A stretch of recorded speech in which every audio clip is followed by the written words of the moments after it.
Muy bien, Deuteronomio. En este panorama del Antiguo Testamento hemos estado estudiando algunos pasajes claves que considero importantes de Deuteronomio. Y ahora les invito a que vayamos al capítulo 6. Ahora, les voy a explicar la razón de por qué, bueno, vimos capítulos distintos más adelante, ¿verdad? Y ahora regresamos al 6. Deuteronomio capítulo 6, por favor. Vamos a hacer una lectura, hermanos, alternadamente del versículo 1 y vamos a leer hasta el versículo 9. Deuteronomio capítulo 6, versículos del 1 al versículo 9, por favor, hermanos. ¿Ok? Muy bien. De forma alternada lo hacemos. Usted lea como lo tiene en su Biblia, por favor, y leo yo así también. Dice el verso 1.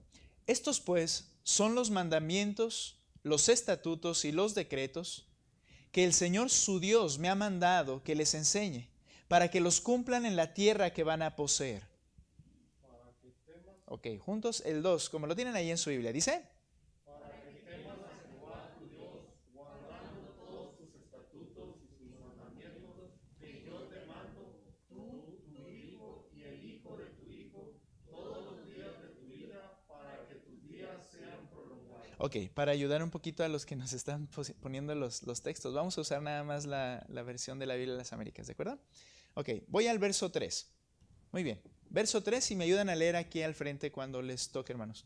Escucha pues, oh Israel, y cuida de hacerlo para que te vaya bien y te multipliques en gran manera en una tierra que emana leche y miel, tal como el Señor, el Dios de tus padres, te ha prometido. Escucha el 4, muy importante. ¿Qué dice? Escucha, oh Israel, el Señor es nuestro Dios, el Señor uno es. Amarás al Señor tu Dios con todo tu corazón, con toda tu alma y con toda tu fuerza. Y estas palabras que yo te mando hoy estarán sobre tu corazón. Las enseñarás diligentemente a tus hijos, y hablarás de ellas cuando te sientes en tu casa y cuando andes por el camino, cuando te acuestes y cuando te levantes. Y las atarás como una señal a tu mano, y serán por insignias entre tus ojos. Leo el 9 y aquí cerramos. Dice: las escribirás en los postes de tu casa y en tus puertas. Bueno, explico una variación de la que están leyendo y la que tengo aquí. Es la versión Biblia de las Américas antigua, y esta es la nueva versión. Por eso hay algunas pocas palabras que marcan una diferencia. Ahora, este pasaje, hermanos, es el que vamos a estudiar. Y hay que recordar que Deuteronomio es una exhortación de Moisés al pueblo de Israel que va a entrar a la tierra prometida. Lo he repetido cada vez, ¿verdad? Durante un mes Moisés estuvo exhortando y exhortando a que guardasen la ley, a que obedecieran la ley, a que no se olvidasen de la ley de Dios. Les repite los 10 mandamientos, una vez brevemente, la segunda vez una manera más extensa. Es una repetición de la ley. De ahí que viene el término o el nombre que le pusieron al libro en el español, bueno, desde la versión griega, como Deuteronomio, que significa repetición de alguna forma. ¿Ok? Aunque el libro en sí, en el original, o el texto hebreo, perdón, se llama Las Palabras. ¿Ok? Ese es el nombre en el hebreo. Ahora, ¿cuál es la intención de este libro? Exhortar. Decir, tienes que guardar la ley, acuérdate de guardarla. Empieza el capítulo 6 y les dice: estos mandamientos y decretos me ha mandado Dios que les enseñe para que los cumplan y los obedezcan. Y nuevamente hay que obedecer la ley de Dios. Ese es el énfasis. Toda la exhortación de Moisés al pueblo de Israel en el libro de Deuteronomio, esta generación nueva que está por entrar a la nueva tierra para obedecer la ley, ese es el énfasis, obedecer la ley. Toma su centralidad de toda esta exhortación el capítulo 6. Podríamos decir que el capítulo 6 es el capítulo y versículos más importantes de todo el libro. La parte más recordada de todo el libro y más enfatizada en todo judío piadoso que todo el libro de Deuteronomio, porque es un resumen correcto, necesario, perfecto de lo que implica obedecer a Dios. En los versículos 4 al 9 se muestra, se explica cómo lograr cumplir todos esos mandamientos. Esos mandamientos que son tan perfectos. Estos versos nos dicen el cómo. la forma real y permanente de guardar la ley de Dios y cómo lo podían llevar a cabo. Los versículos 4 al 5 se convirtieron en las verdades más importantes, de hecho es del 4 al 9, todos los versículos, se convirtieron en las verdades más importantes para todo judío piadoso. Son las primeras palabras de una oración llamada el Shema, que es la oración que hasta el día de hoy todo judío fiel ora, ¿verdad? Y recuerda de los versículos 4 al 5. Expresan hasta el día de hoy la forma más precisa de esa fe israelita. Este Shema significa, la palabra Shema significa escucha u oye. La versión Reina Valera dice, oye Israel. Esta versión que estamos leyendo es escucha Israel. La palabra Shema es el oye. Es como la exhortación a todo judío a decir, no olvides esto. Escucha esto.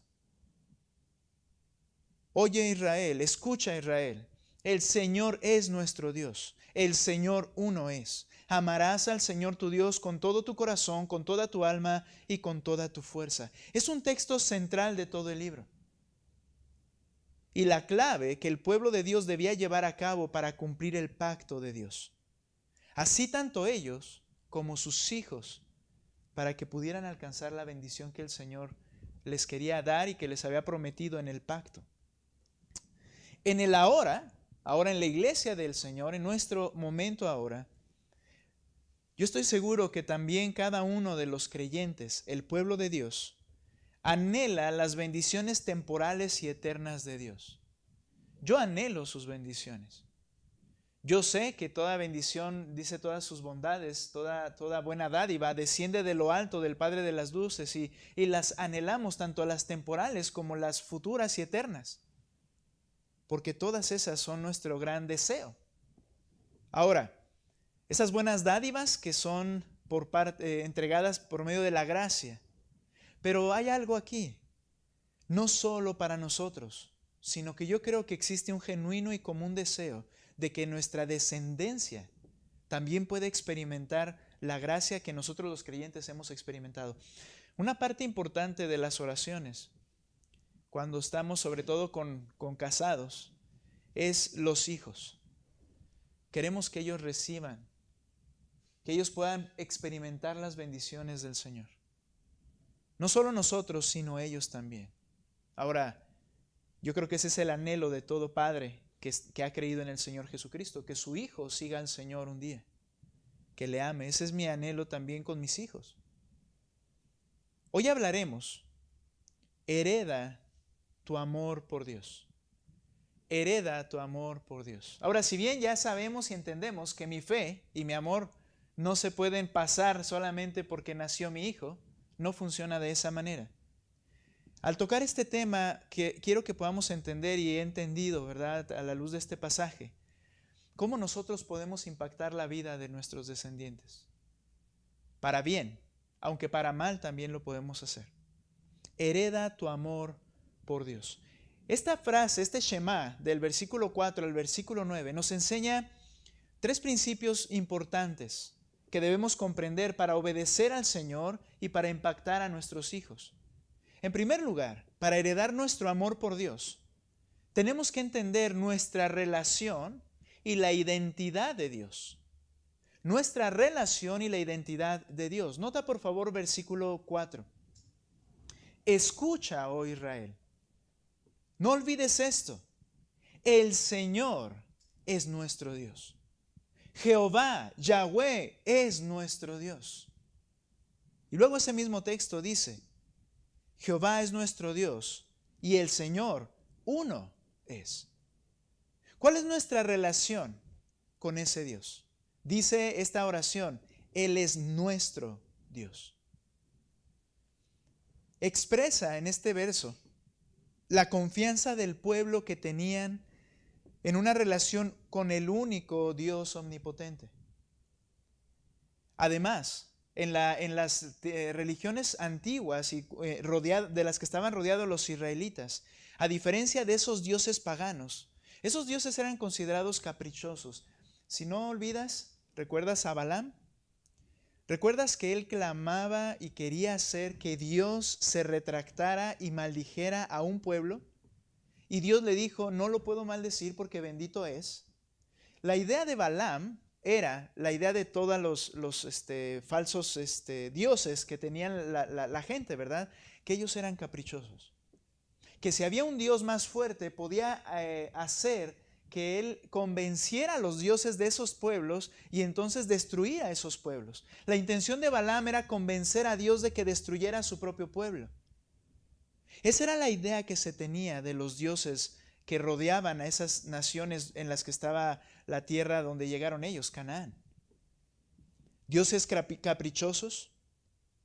Ellos obedecían, entendieron los israelitas cuando dijeron el Señor nuestro Dios, que ellos obedecían y seguían una ley revelada por el mismo Dios.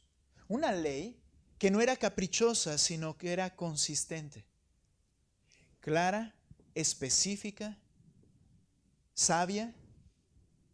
Veían una ley comprensible. La podían leer y entender con claridad lo que el Señor quería de ellos. Y sobre todo, bueno, unido a esto, una ley que era justa, que castigaba el pecado y la maldad y que decía que Dios era santo.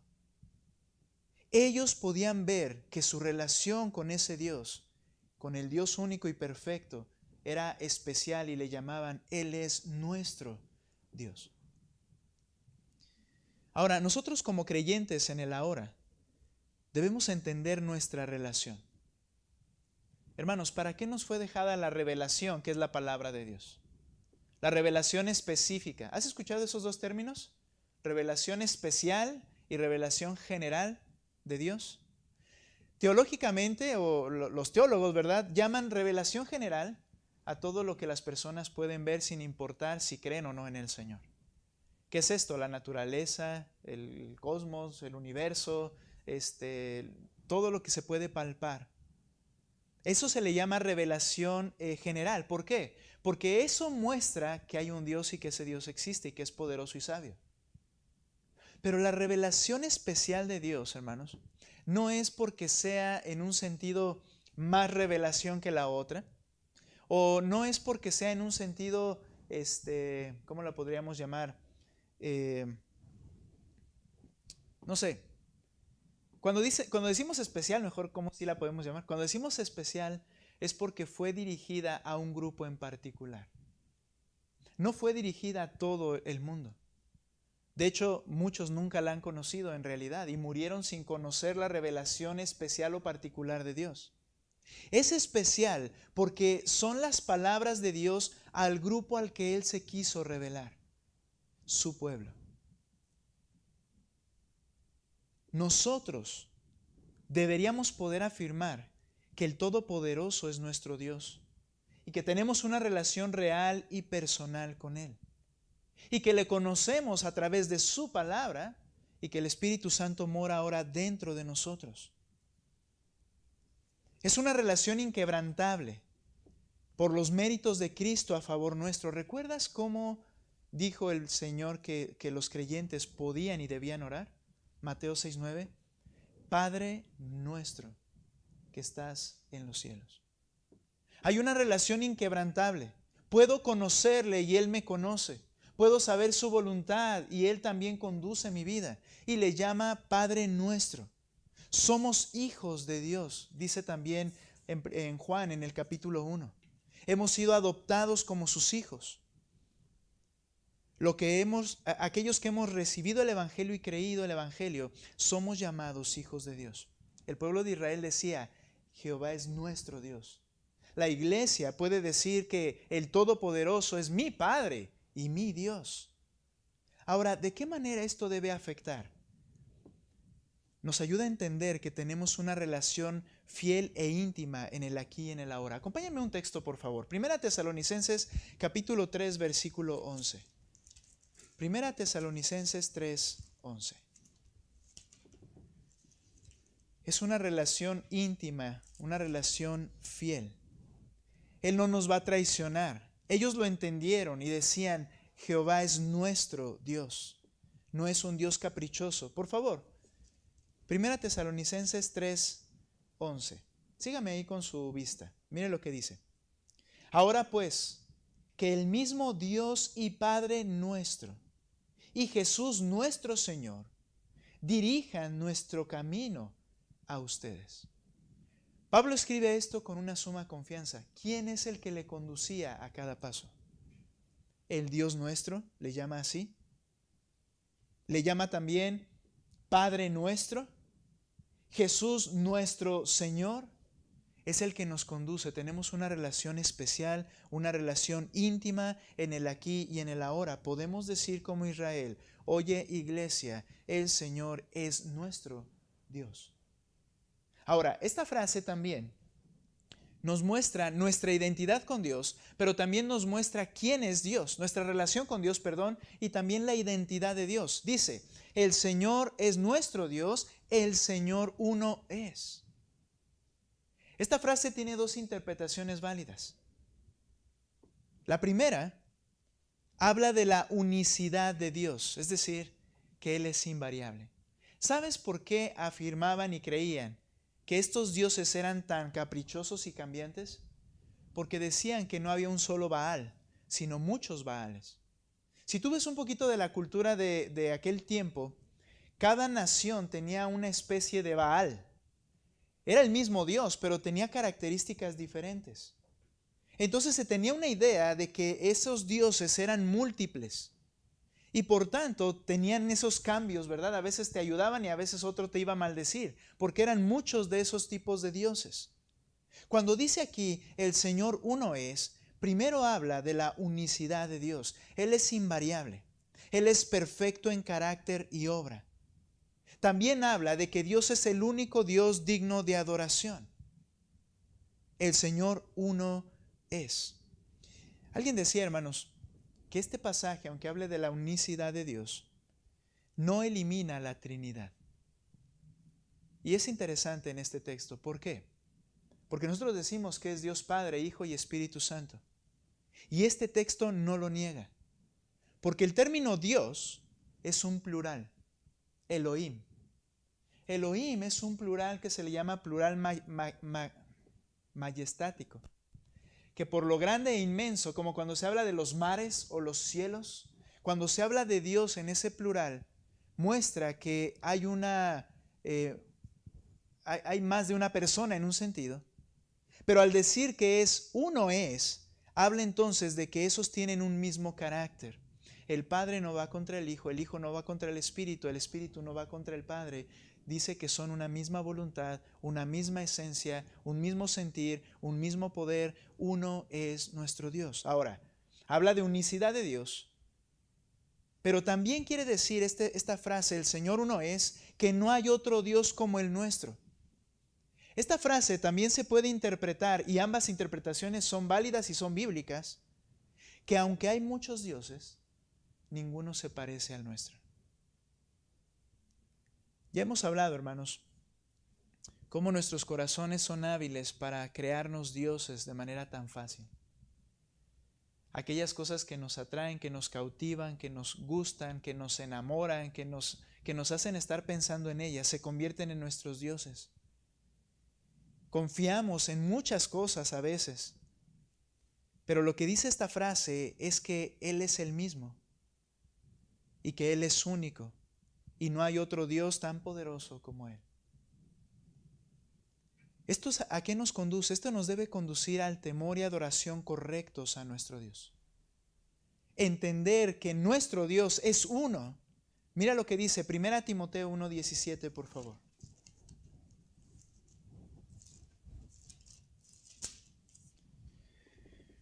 Primera Timoteo 1:17. Mira cómo lo expresa Pablo. Por tanto, al Rey eterno, inmortal, invisible, único Dios, a Él sea honor y gloria por los siglos de los siglos. Amén. Hay una característica bien interesante en todo el Nuevo Testamento. Cuando se habla del Dios único, es cuando se dice que Él merece toda la gloria, honra, la obediencia, la alabanza y el honor. Cada vez que veas un texto donde se hace referencia a que es Dios único, quiere decir que debes adorarle porque Él es digno. Nota otro texto, Judas capítulo 1, versículo 25. Bueno, solo tiene uno, pero Judas, versículo 25.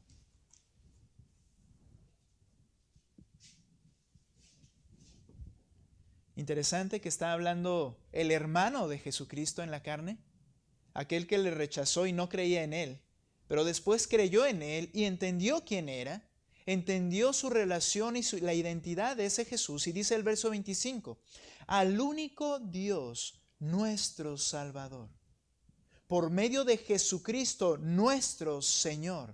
Nota, sea gloria, majestad, dominio y autoridad, antes de todo tiempo, ahora y por todos los siglos. Amén. Cuando el israelita decía, escucha Israel, el Señor es nuestro Dios. Tenemos esa relación tan perfecta, tan inmerecida, pero Él es nuestro Dios y luego Él uno es. ¿Qué quiere decir esto? Él es el Todopoderoso y merece nuestra adoración. Ahora, en esta oración, hermanos, entender nuestra identidad, entender nuestra relación y la identidad de Dios del Dios con quien nos relacionamos, nos debe llevar a la segunda parte de esta oración, la preeminencia de Dios en mi vida. Nota por favor, Deuteronomio, regresa conmigo al capítulo 6. Deuteronomio 6. Muy bien, cuando el pueblo escuchaba y entendía y recordaba que el Señor era su Dios y era único, dice el verso 5, amarás al Señor tu Dios con todo tu corazón, con toda tu alma y con toda tu fuerza. Esto se refiere a la preeminencia de Dios en mi vida. Ahora, quiero que recuerdes el tema que mencioné. Cómo heredar nuestro amor a Dios o nuestro amor de Dios. Cómo heredarlo. Cómo hacer que los que vienen después de nosotros puedan verse impactados por ello. En primer lugar, hermanos, debemos nosotros estar firmes en nuestra relación e identidad con Dios. Para que entonces nosotros, en primer lugar, tengamos realmente la preeminencia de Dios en nuestras vidas. Amarás al Señor tu Dios con todo tu corazón, alma y fuerza. ¿Sabes a qué se refiere esto? Amar al Señor de esa manera se refiere a que tengamos una lealtad y entrega absoluta. Algunas veces la Escritura, por ejemplo, habla del corazón y el alma como algo ahora me están faltando muchas palabras. ¿Cómo se dice? Sinónimo. Ajá. Algo sinónimo. El Señor dice que de dentro del corazón, ¿verdad? ¿Y se refiere a qué? A mi ser, a lo que yo soy realmente. Fuera de este cuerpo que los demás pueden ver, lo que yo realmente soy es lo que Dios ve dentro de mí. Cuando este cuerpo muera, yo sigo siendo quien soy. El que ama o el que aborrece a Dios, esas características son y permanecen. Pero en esta ocasión, cuando los judíos hacían una diferencia entre el corazón y el alma, es interesante y es necesario atender a qué se están refiriendo. Amar al Señor con todo el corazón. En Deuteronomio y el Antiguo Testamento, el corazón se refiere a la voluntad, se refiere a la razón, se refiere a la mente de cada persona. Es decir, el corazón es la decisión voluntaria de cada uno. Y amar al Señor con el corazón es que decidas amarle. ¿Y sabes qué? Esto no se refiere a que haya emociones, sentimientos, a que sienta mariposas dentro de mí, sino que amar al Señor con todo el corazón es la decisión voluntaria y firme de obedecerle y someterse a Él. Cuando Moisés dice esto, le dice al pueblo de Israel, vas a entrar, vas a llegar y vas a conquistar una tierra, tienes que amar a Dios de manera voluntaria y decidida. Tienes que decidirte someterte a Él y hacer su voluntad. Esta es tu decisión. Es tu determinación. Lealtad y entrega absolutas implica una firme decisión de obedecerle. Segundo lugar, amar al Señor con toda el alma. El alma, en este texto, se refiere a los sentimientos y deseos humanos. Entonces implica amar al Señor con mis deseos y mis sentimientos. Quiere decir que yo voy a colocar la vida y todos mis deseos en las manos de Dios y entonces permitir que Él controle mi vida y el rumbo de ella donde Él quiera. Amar al Señor con mi alma es colocar mi agenda, como usamos ese término, en las manos de Dios y decir, tú lleva el rumbo donde quieras y como quieras que suceda. No se haga mi voluntad, dijo el Señor, sino la tuya. Yo tengo planes y anhelos, deseos, pero los pongo en tus manos. Ama al Señor con toda tu alma. Y en tercer lugar, ama al Señor con tu fuerza.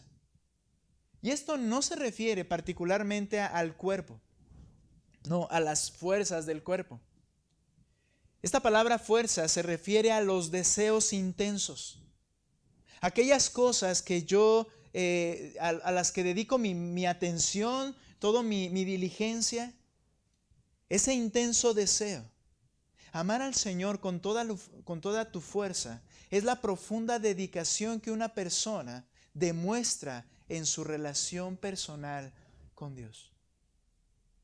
Es esa determinación a que mi relación y lo que yo entiendo acerca del Señor se lleven a cabo realmente.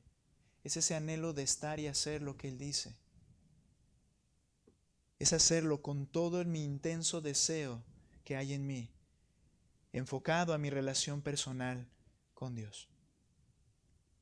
La preeminencia de Dios en mi vida es realmente el cumplimiento de toda la ley. En Marcos 12, 28 al 29, cuando al Señor le estaba cuestionando un escriba y le dijo, ¿cuál es el más grande mandamiento? El más grande mandamiento es este: amarás al Señor tu Dios con todo tu corazón, con toda tu alma, con toda tu mente y con todas tus fuerzas. Esa, hermanos, es el cumplimiento de la ley, cuando la preeminencia de Dios realmente está en mi vida. Y Pedro nos insta a vivir de esa manera. Nota 2 de Pedro capítulo 1. Hoy tocaba ese libro, ¿verdad?, en la lectura, si lo pudiste leer. Y mira lo que dice 2 de Pedro capítulo 1, versículo 10 al 11. Note, así que hermanos, sean cada vez más diligentes para hacer firme su llamado y elección de parte de Dios. La Biblia Nueva Versión, no, la Nueva Biblia de las Américas, no. Hay otra versión, un poquito la traducción, un poquito más literal en esta frase. Y me gusta esa manera en que lo dice, porque se refiere, haz evidente con todo tu esfuerzo tu salvación. Es decir, ¿eres hijo de Dios? Sí, yo creí en el Evangelio. Bien, hazlo evidente. ¿Cómo? Diligencia. Esfuérzate. Hermanos, esto nos lleva a pensar y entender que los cambios también los cambios en nuestra vida radican en nuestra preeminencia de mi vida, la preeminencia de Dios en mi vida. Realmente cuánto yo estoy determinado a que estos cambios puedan llevarse a cabo. A veces cuando vemos que no hay avance o que hay un retroceso o que nos equivocamos nuevamente y pensamos, ¿verdad?, es que Dios me ayude y yo quiero orar y Señor, ayúdame a abandonar esto. El Señor dice, sé diligente, esfuérzate, porque somos responsables de hacerlo. Y sigue diciendo, así que hermanos, sean cada vez más diligentes para hacer firme su llamado y elección de parte de Dios, porque mientras hagan estas cosas nunca caerán, pues de esta manera les será concedida ampliamente la entrada al reino eterno de nuestro Señor y Salvador Jesucristo. A ver, hermanos, cuando hemos creído en el Señor, ¿ya tenemos la entrada? ¿O acaso hay pases VIP o pases con mayores beneficios en el cielo en un sentido? No, la salvación y la herencia es para todos, ya lo vimos en Efesios 1, y hemos heredado todas las cosas. ¿A qué se refiere Pedro cuando dice que nos será concedida ampliamente la entrada en el reino de nuestro Dios y Salvador Jesucristo? Se refiere a la bienvenida, hermanos. Se refiere a la bienvenida que se hacía cuando llegaban los triunfantes, la fiesta que se hacía. Ya eran triunfantes, pero la fiesta que se hacía para decirles que estaban contentos con ellos por haber llegado. La idea de este texto, hermanos, es que el Señor es el que nos dará la bienvenida en el reino. Y las personas que realmente han puesto la preeminencia de Dios en sus vidas y se han esforzado con diligencia, amando al Señor con todo su corazón, alma y fuerza, el Señor les dará una bienvenida maravillosa.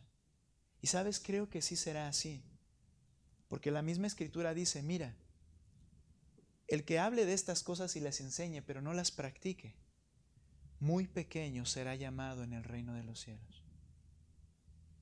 Pero el que las hace y las enseña, este será llamado grande en el reino de los cielos. La bienvenida, hermanos, creo que será distinta entre unos y otros.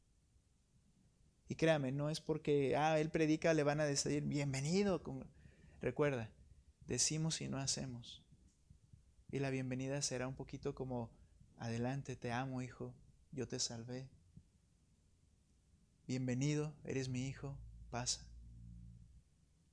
Pero yo quisiera oír, bien hecho, buen siervo fiel. Sobre poco fuiste fiel, sobre mucho te pondré. Entra en el gozo de tu Señor. Creo que habrá una diferencia.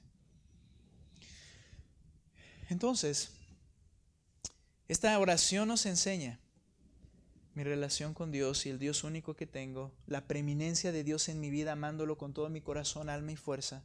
Y termina esta oración con la centralidad de Dios en mi vida. Una cosa es que Dios sea preeminente en mi vida, quiere decir que es lo más importante y que lo amo, pero que sea la centralidad de mi vida, ¿a qué nos referimos? Nota Deuteronomio 6 y termino ya allí, por favor.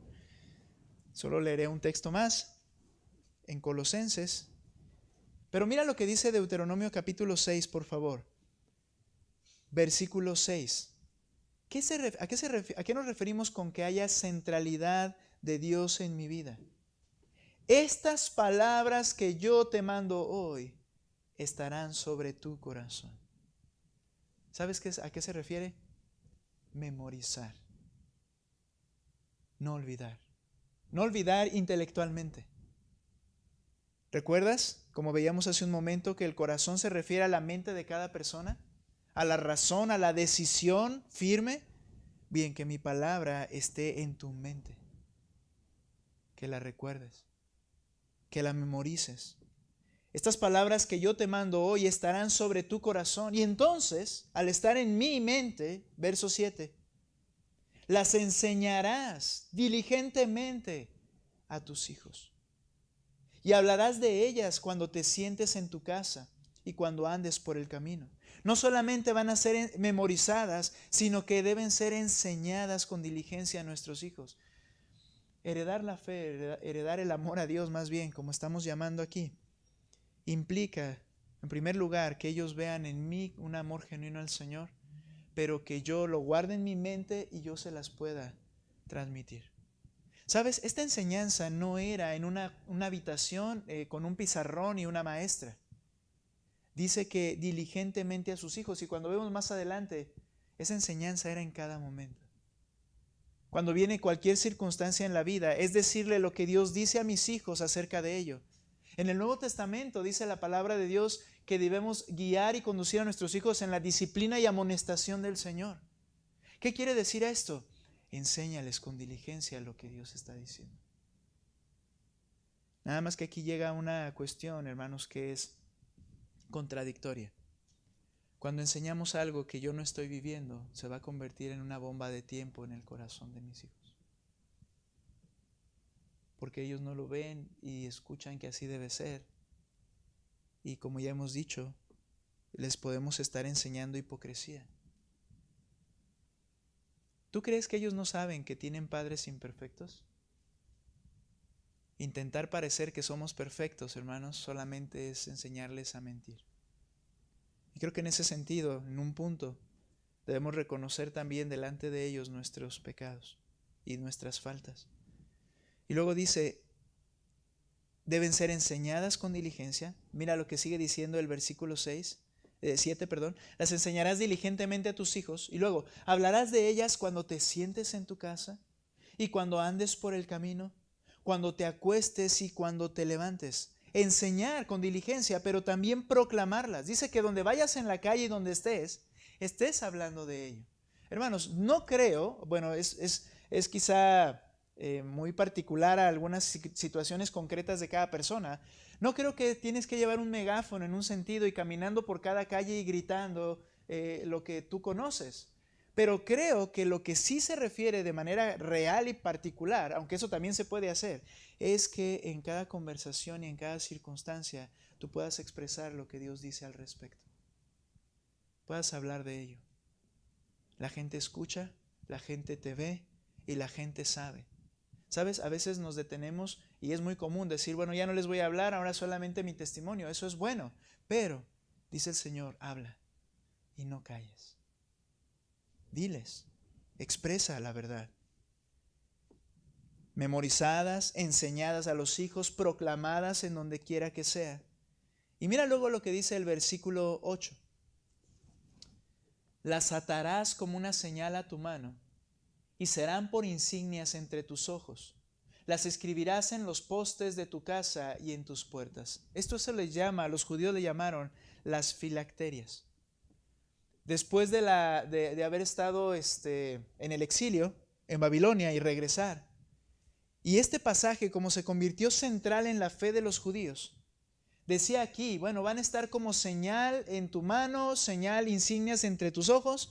¿Y qué hicieron? Las llamadas filacterias, que eran unas tiras, ¿verdad?, de piel, que se enredan literalmente en los brazos, y hasta ahora lo siguen haciendo, y en las cuales hay unos rollitos con este pasaje y otros pasajes importantes, y ellos dicen que las tienen atadas en sus manos, y traen una cajita aquí y se la atan en la cabeza, y dice que están entre sus ojos.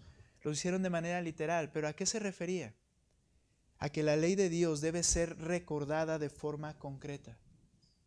Que la ley de Dios debe ser algo que deben estar de manera cotidiana usando, practicando, leyendo, teniendo a la mano de manera constante. No que se hicieran esas cajitas, ¿verdad? De hecho, el Señor juzgó ese asunto y decía que agrandan sus filacterias. Esas tiras de textos cada vez más grandes y la cuerda más vistosa para que digan, wow, cuánto se aprende o cuánto sabe de la Escritura. El punto era que ellos debían de poderla recordar de manera concreta. Hermanos, necesitamos heredar nuestra fe. Y quiero leer un pasaje y solo mencionar un ejemplo. Colosenses 3:16. Colosenses 3:16. ¿Cómo puede llevarse a cabo esto? Nota la relación con los textos que hemos visto. Que la palabra de Cristo habite en abundancia en ustedes, con toda sabiduría, enseñándose y amonestándose unos a otros, con salmos, himnos y canciones espirituales, cantando a Dios con acción de gracias en sus corazones. La relación en la iglesia dice que la palabra de Cristo more de tal manera que sea la manera en que nos estamos ayudando y amonestando. Es verdad, hermanos, podemos tener temas seculares, como les llaman, ¿verdad? O temas que no sean tan importantes y hablar de ellos, y podemos hablar de fútbol y quizá de política o de cualquier otra cosa. No quiere decir que solo debemos hablar puros textos bíblicos cada que estamos platicando. Pero si queremos edificar, no hay otra cosa que pueda edificar y ayudar y restaurar, si no es la palabra de Dios expresada entre nosotros. Lo demás no hace absolutamente nada de eso. A veces llega a pasar, ¿verdad?, que dicen, no, es que nada más nos están hablando de la Biblia. Bueno, dice el Señor, de esa manera exhórtense, anímense, edifíquense. Necesitamos, hermanos, heredar nuestra fe, y para que eso suceda, la palabra de Cristo debe morar en abundancia, en primer lugar en nosotros. Termino con un ejemplo. Ese ejemplo es Timoteo. En 2 Timoteo 1:5, Pablo le dice que la fe que había en Timoteo primero estuvo en su abuela Loida y en su madre Eunice. ¿Lo dije bien o lo dije al revés? Su abuela Loida y su madre Eunice. Y dice, y estoy seguro que también habita en ti. Ahora, ¿hubo una herencia? ¿Este joven fue bendecido porque a través de los genes se le pasó la fe? No. En 2 Timoteo 3:15, luego le dice Pablo a Timoteo, desde la niñez has sabido las sagradas escrituras, las cuales te pueden hacer sabio en la salvación que es en Cristo Jesús. ¿Cuál fue el punto? Su abuela y su madre realmente tenían una relación con el Señor. Era evidente en ellas, y ellas la comunicaban a su nieto y a su hijo. Y ahora el hijo estaba siguiendo los pasos de su abuela y de su madre. Si queremos heredar el amor de Dios, nuestro amor por Dios, necesitamos realmente tener y entender esa relación, que hay una preeminencia de Dios en mi vida y una centralidad de Dios en mi vida. Y entonces ellos puedan ser impactados por ese testimonio y Dios haga la obra en sus corazones.